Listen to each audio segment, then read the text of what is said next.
like some reports from them by no later than this date, and then we can contact Judy to ascertain whether or not there is a basis for having another meeting and set that up.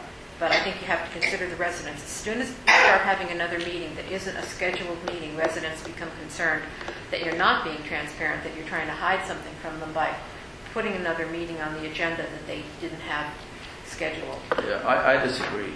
I think that,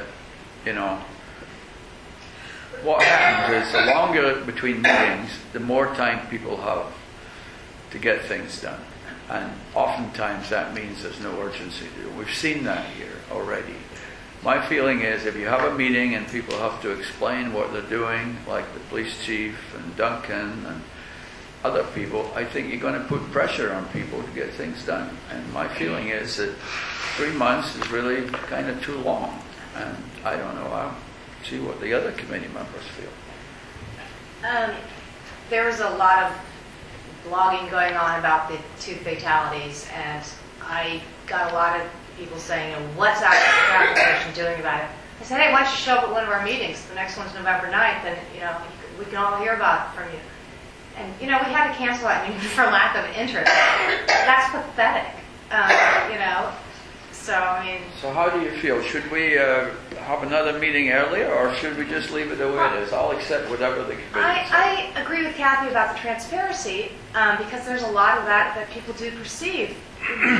What's the harm in getting the staff reports and seeing if we need to hold a meeting, and we can hold it based on that? I agree.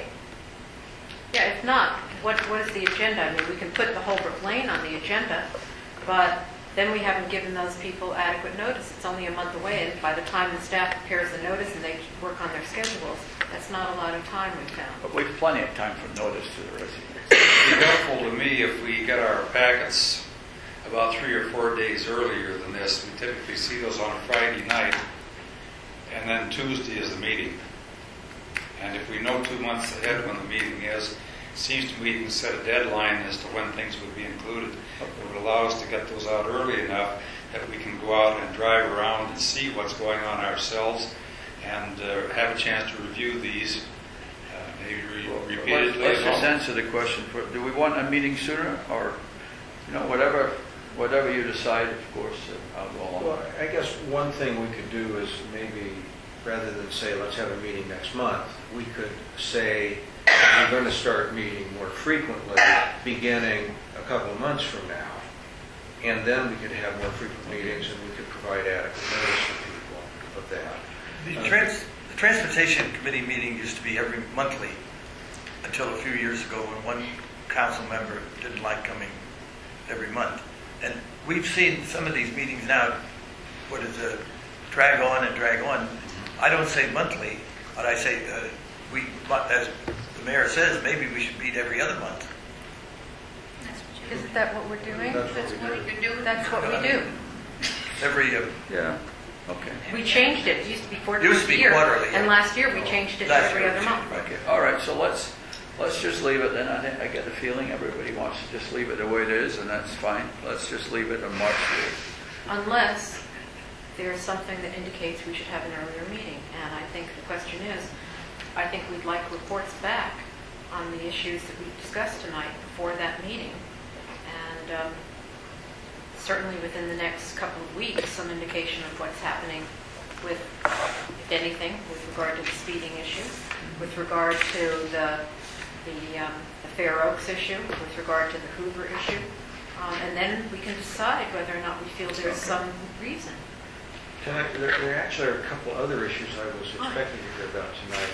One was they were going to put 3-way stops at both ends of Acorn. Yeah. Where does that stand? Duncan? Probably waiting on the rain stopping. I already talked to Duncan. We were going to put 3-way stops at both ends of Acorn. And Green Oaks.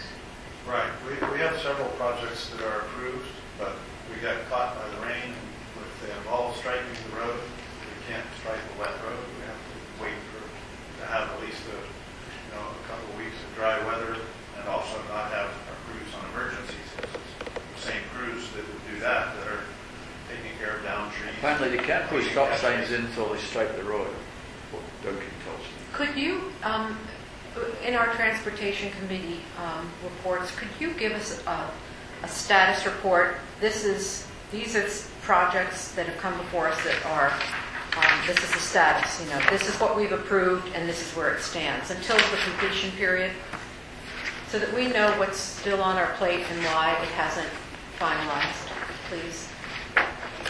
Is that helpful to other people as well? That'd be helpful.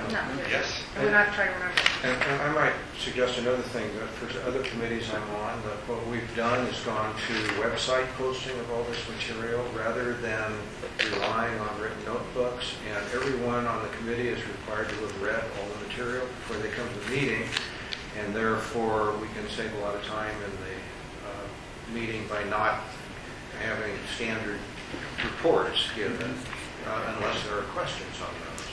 That's what happens in most committees, and it's a real issue with council that I try to say we spend too much time going over staff reports. We all know how to read. That's right. I agree. No, I think we don't want things to fall through the cracks. And, last in September there was also the concern about Surrey Lane, and I've had a lot of emails about that, people complaining of what we did in Surrey Lane is affecting them, and so I don't know if you've had any more comments on that, but that's another one that was in September, and we...